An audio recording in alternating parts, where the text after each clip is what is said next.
Telugu capital భక్తి టీవీకి స్వాగతం సుస్వాగతం. నేను శ్రీలక్ష్మి. ఈరోజు మనతో డాక్టర్ దుర్గ గారు ఉన్నారు. దుర్గ గారు నమస్కారం అండి. నమస్కారం అమ్మ. దుర్గ గారు, సీతారామ కళ్యాణం అయిన తర్వాత పరశురాముడు ఉరుములు మెరుపుల్లాగా ఆయన ప్రవేశిస్తాడు. ఎందుకంటారు? పరశురాముడు జమదగ్ని కుమారుడు. అవునండి. జమదగ్నిని కార్తవీర్యార్జునుడు అనే రాజు సంహరిస్తాడు. దానికి కోపించి పగతోటి పరశురాముడు 21 సార్లు దండయాత్ర చేసి క్షత్రియులందరినీ కూడా సంహరిస్తాడు. అందరినీ పరశురాముడు అండి, రాముల వారు కళ్యాణం చేసుకుని వెళ్తుంటే ఉరుములు మెరుపుల శబ్దాలు వచ్చాయిట. పక్షులన్నీ కూడా భయంతో భయంకరంగా అరవసాగాయిట. జంతువులన్నీ కూడా గుండ్రంగా తిరుగుతున్నాయిట. ఆ శకునాలు చూసి దశరథ మహారాజు భయపడిపోయారట. వశిష్ఠుల వారితో ఏమిటి శకునాలు అనగానే, దశరథ మహారాజా, పక్షులు భయంకరంగా అరవడము దుశ్శకునమే, కానీ ఎప్పుడైతే జంతువులు గుండ్రంగా తిరుగుతున్నాయో అది మంచి శకునం మహారాజా, భయపడనవసరం లేదు అనగానే అక్కడ జమదగ్ని కుమారుడు పరశురాముడు ప్రచండమైన కోపంతో ప్రత్యక్షమయ్యారట. రామా, నువ్వు శివధనస్సు ఎక్కుపెట్టావట. ఆ శబ్దం అంతా భూ మండలం అంతా వినిపించింది. ఇదిగో ఈ విష్ణు చాపాన్ని ఎక్కుపెట్టు చూద్దాం అని అనగానే రాముడు ఏమీ మాట్లాడలేదు.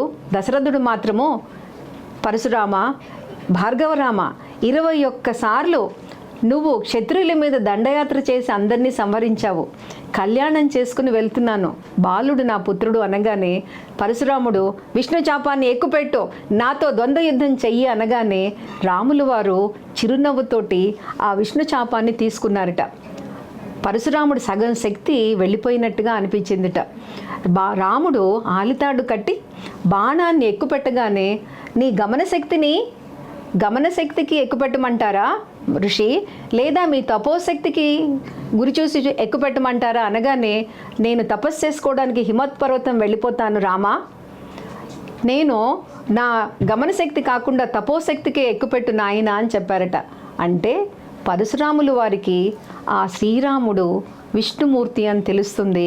రాక్షస సంహారానికి వచ్చిన సాక్షాత్ విష్ణుమూర్తి చాపం ఇచ్చానని సంతోషంతో ఆయన హిమవత్ పర్వతం మీదకి తపశ్శక్తికి ఇంకా సంపాదించడానికి వెళ్తారు. అతను తపశ్శక్తి అంతా రాముల వారికి వస్తుంది.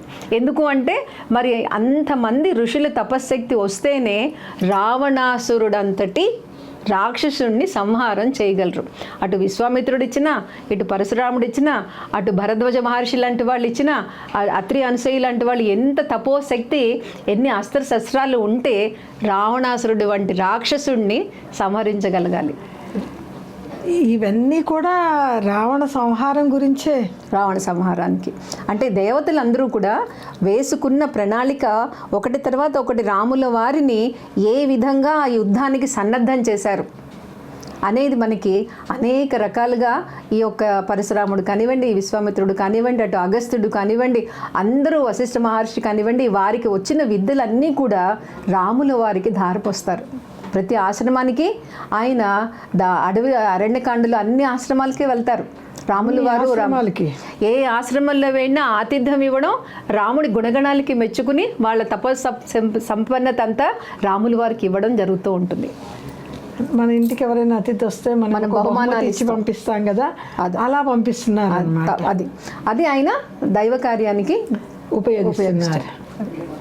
చాలా చక్కటి విషయం అండి.